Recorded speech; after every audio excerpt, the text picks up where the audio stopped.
അപ്പോൾ ഇന്ന് ഫെബ്രുവരി 4 എൻ്റെയും കിരഞ്ഞാൻ്റെയും വെഡ്ഡിങ് ആനിവേഴ്സറി ആണെന്ന്. ഒരു 3-4 കൊല്ലം മുന്നേ ഞങ്ങൾ ടെൻഷൻ അടിച്ച് രജിസ്റ്റർ ഓഫീസിൽ നിന്നതാണ് എനിക്കിപ്പോൾ ഓർമ്മ വരുന്നേട്ടാ.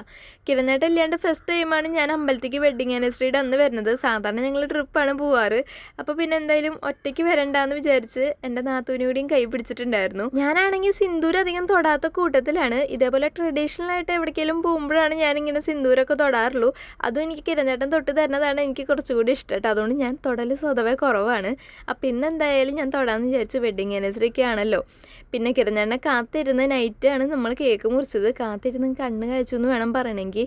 രാവിലെ അമ്പലത്തിൽ നിന്ന് വന്നതിന് ശേഷം നമ്മൾ കുക്കിങ്ങിലേക്കാണ് കയറിയത്. ഒരു ചെറിയ സദ്യയും 2 തരം പായസമൊക്കെ അതിനിടയിൽ ഞാൻ തട്ടിക്കൂട്ടി കാത്തിരുന്ന് ക്ഷീണിച്ച അവസ്ഥയിലാണ് ആൾ ഇതും കൊണ്ട് വരുന്നത്.